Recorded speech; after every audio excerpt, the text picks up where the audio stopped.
Bismillahirrahmanirrahim. Assalamualaikum warahmatullahi wabarakatuh. Waalaikumsalam warahmatullahi wabarakatuh. Salam sejahtera buat kita semua. Alhamdulillah pada malam hari ini kita bisa berjumpa lagi dalam mata kuliah akuntansi keuangan.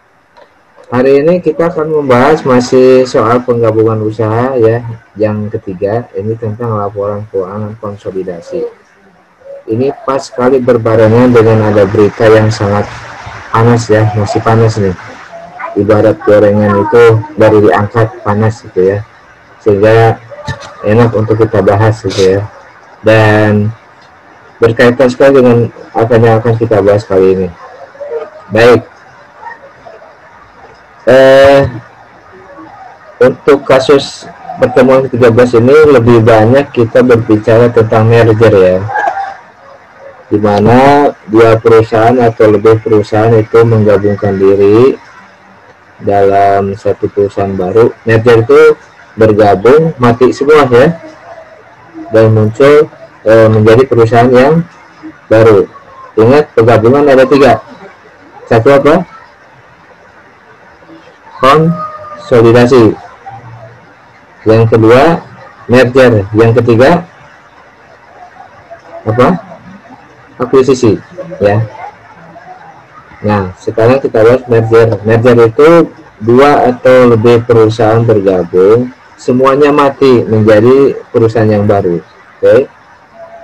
Nah, muncul beberapa masalah ya, diantaranya adalah menggabungkan harta kekayaan dan semua hutang serta modal yang ada di dalam laporan keuangan masing-masing. Nah, ini satu masalah yang paling besar ya dalam hal penggabungan. Jangankan perusahaan, kita saja ya. Dulu Pak Okto sebelum menikah dengan istrinya itu kan menggabungkan dua hati yang berbeda ya. Oleh karena itu susah ya. Nah, ini pun sama, menggabungkan dua perusahaan atau lebih itu bukan hal yang mudah. Perlu satu aturan ya, satu kesepakatan yang memang semuanya berasaskan keadilan ya. Nah, kita lihat setidaknya ada dua metode ya untuk menggabungkan semua aset yang dimiliki oleh perusahaan itu ya. Diantaranya ada dua.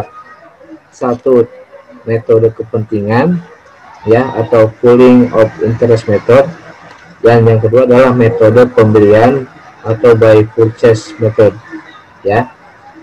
Nah, selain ini masalahnya banyak ya, nanti makanya saya suruh baca dulu berita yang saya share tadi untuk menambah pengetahuan tentang merger ya. Baik, kita lanjutkan. Nah, dua metode ini adalah alternatif pemilihan ya, jadi tidak mesti dua-duanya dilakukan, tapi salah satu saja. Mau metode kepentingan boleh ya, atau yang kedua metode apa tadi, metode pembelian ya. Di mana perbedaannya di mana nih?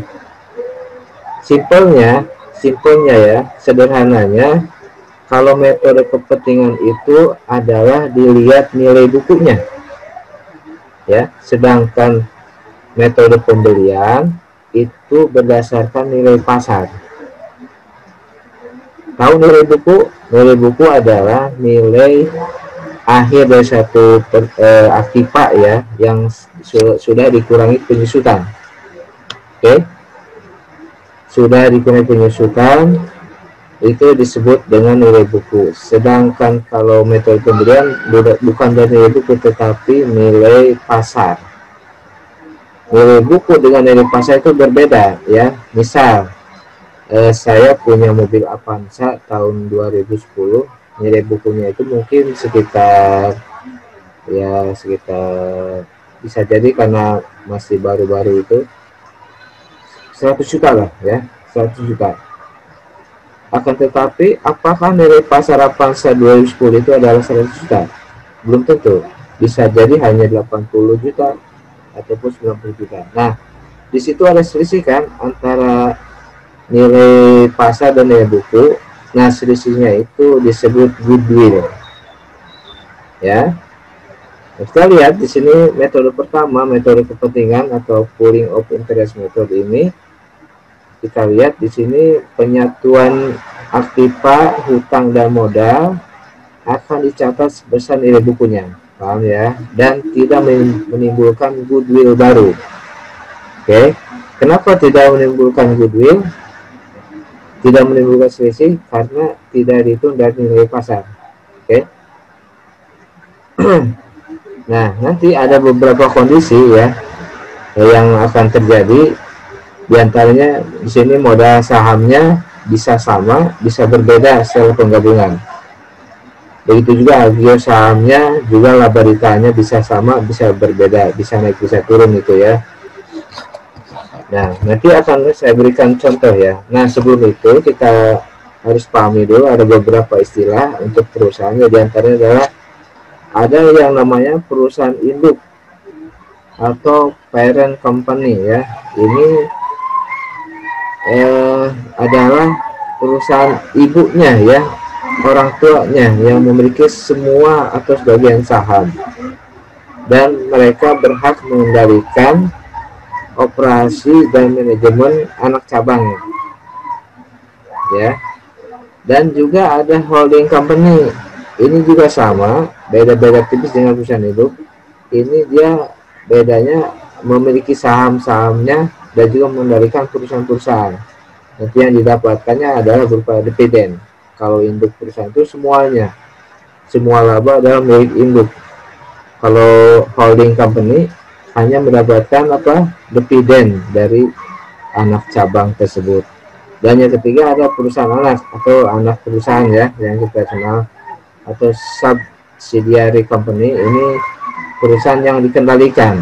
Nah, biasanya dibentuk oleh perusahaan induk gitu ya, dan kepada anak perusahaan ini tidak memiliki kadang-kadang tidak memiliki hak yang besar ya. Misalkan pengaturan segalanya diatur oleh pusat, biasanya oleh kantor perusahaan induknya, bukan oleh dia sendiri.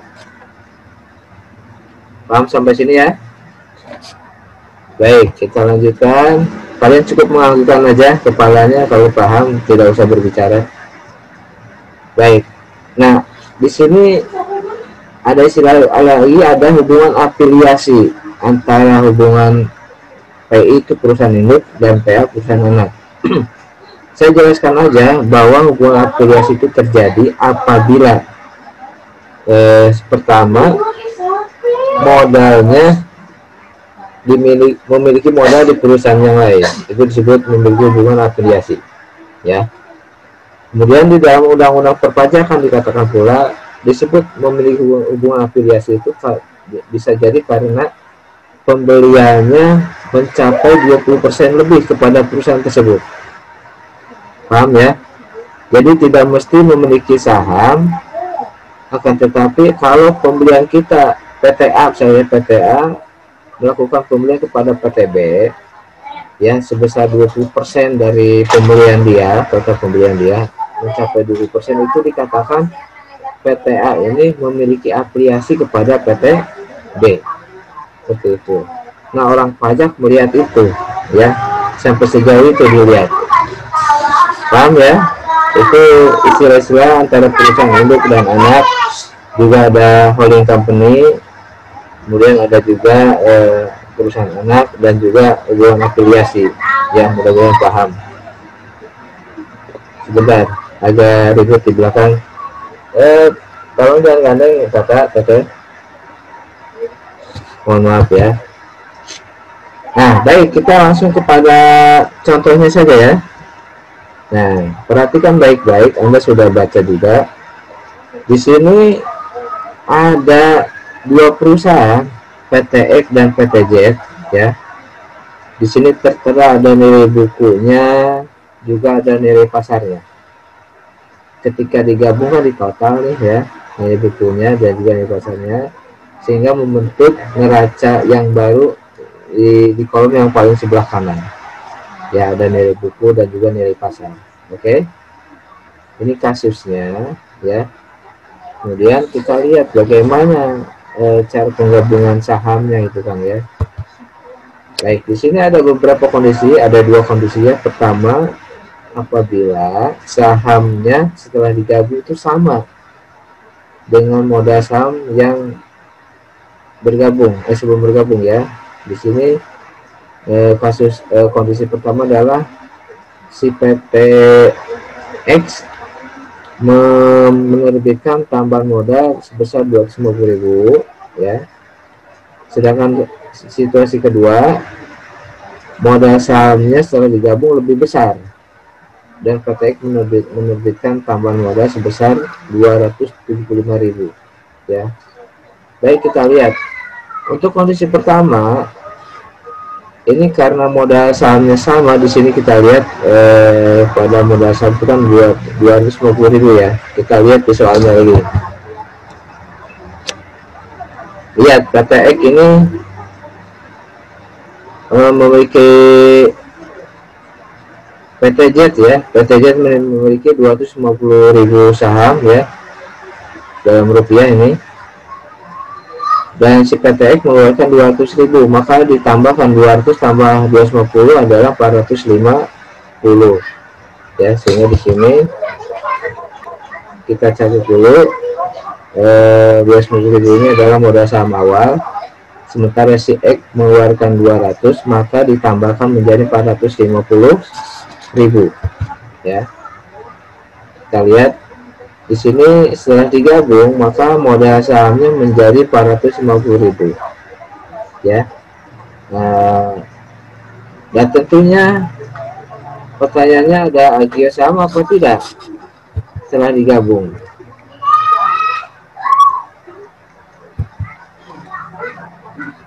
Tidak ada ya, di sini tetap 60 ya, sisi penggabungan, dan laba ditanya 90, jadi tidak ada agio kebetulan karena modal sahamnya sama ya dengan sebelum bergabung.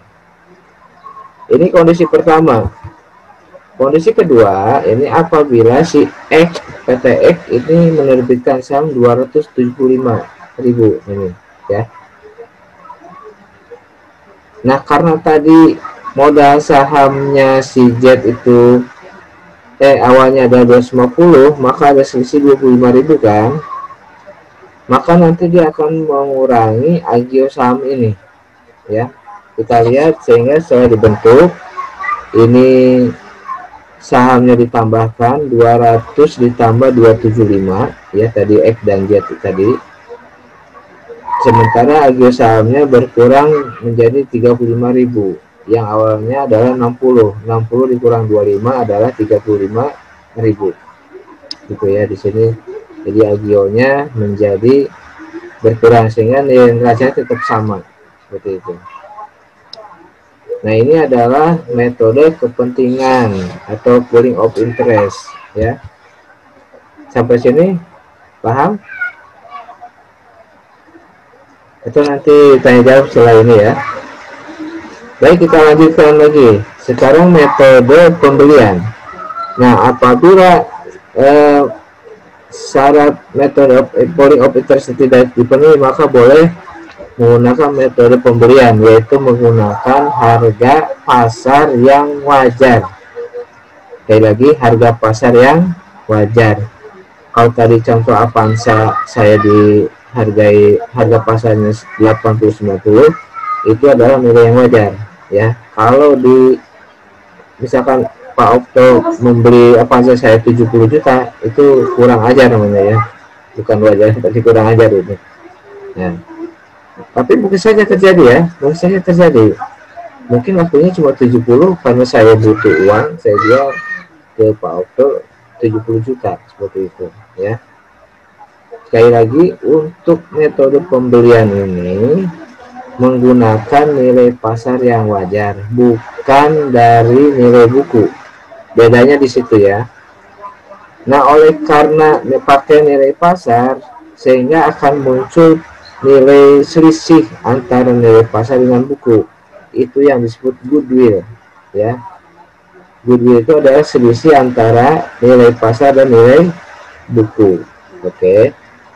Nah, ini pun ada dua situasi. Pertama, kalau goodwillnya Kalau nilai pasar modal sahamnya lebih kecil dari nilai pasar aktiva bersih, ya, artinya nilai pasarnya lebih besar ya daripada nilai buku, maka ini akan dialokasikan pada non kas, ya. Jadi akan mengurangi kas yang akan mengurangi aktiva yang lain gitu. Sedangkan kalau nilai pasarnya melebihi nilai nominal atau nilai buku, maka ini menimbulkan agio saham, ya, dan sebaliknya dicatat sebagai disagio, untung atau rugi, seperti itu. Baik, kita langsung ke contoh saja. Soal yang sama ya, soal yang sama yang tadi antara X dan Z bergabung, ya, ini nilai total apa namanya, sebelah kanan itu nilai total penggabungan neracanya ya. Kita lihat pertama adalah kondisi pertama, kalau di sini apa namanya, saham yang diterbitkan oleh PT XZ ini adalah 600.000, itu ternyata dinilai pasar saham itu cuma 25%. Kok kecil? Ya itu nilai pasar ya. Kalau misalnya nilai pasar kan kita tidak bisa intervensi ya. Apa yang bisa intervensi itu pemerintah. Misalkan hari ini harga minyak goreng 5.000, apakah kita bisa intervensi? Tidak bisa. Nah, juga harga pasar, hanya pemerintah yang bisa intervensi, misalkan menggelar minyak goreng murah gitu ya, sembako murah dan sebagainya, itu namanya intervensi. Kita lihat di sini ditaksir 25%, maka kita kalikan 600.000 berapa ya? 600.000 dikali 25% itu 150.000 ya. Nah, maka di sini sahamnya 600, muncul agio saham 150. Awalnya kan 7,5 ya. Kita lihat lagi ke belakang, modal saham gabungan itu adalah 750.000 ini ya. Ternyata setelah karena dihargai 25% nilai sahamnya, maka menjadi 600.000 saja ya. Dan di sini muncul agio saham 150.000, seperti itu. Kasus kedua, kondisi kedua itu dihargai, ditaksir sebesar 140%. Wah, lebih tinggi ya, lebih tinggi ditaksirnya, maka kita kalikan lagi seperti tadi. Agio sahamnya adalah 40% dikali 600.000, 240.000 ya. Sedangkan nilai pasarnya dihargai 140%, menjadi 840.000, sehingga dikurangi nilai bersihnya aktiva saham itu 750.000, ada selisih 90.000, ini yang disebut goodwill. Maka goodwill ini muncul di debit ya. Di sini modal sahamnya 600 dan agio sahamnya 250.000. Oke. Di sini ini angka 40% ini adalah kelebihan daripada 100% itu ya. Jadi lebihnya 40%. Baik, sekarang kondisi 3. Kondisi 3 ini adalah kalau ditaksir 113,33%. Maka kita kalikan 600.000 itu menjadi 680.000, dan aktiva bersihnya nilai bukunya adalah 750.000, sehingga ada selisih minus 70.000 ya. Nah, 70.000 ini karena dia lebih kecil ya nilai dari nilai pasarnya, maka ini dibebankan kepada aktiva yang lain. Di sini dicontohkan mengurangi persediaan 30.000 dan juga mengurangi aktiva tetap yang lain 40.000. Seperti itu. Tidak ada goodwill, tidak ada agio, tetapi menimbulkan pengurangan aktiva yang lain non kas ya, disebutnya non kas. Berarti selain kas gitu ya. Maka kalau kita lihat empat akun ini kan yang non kasnya cuma 2, persediaan sama aktiva tetap. Kalau kas sama piutang kan itu sama aja kas ya, uang, mudah menjadi uang. Baik, sehingga di sini apa namanya, modal asalnya menjadi 600 sama ya, di sini ada Agio 80 dan goodwillnya 90 ini ada selisih ini harusnya 70 ya, mungkin salah ketik ini, mestinya 70 seperti itu. Nah, jadi dalam kesempatan ini saya mengatakan bahwa proses merger memang susah ya, terutama menggabungkan nilai aktiva, hutang, dan kewajiban yang dimiliki oleh perusahaan yang bergabung tersebut ya. Jadi masalah terbesar itu adalah bagaimana cara penggabungannya dengan dua cara, yaitu metode kepentingan dan juga metode pembelian. Oke, sampai sini bisa dipahami.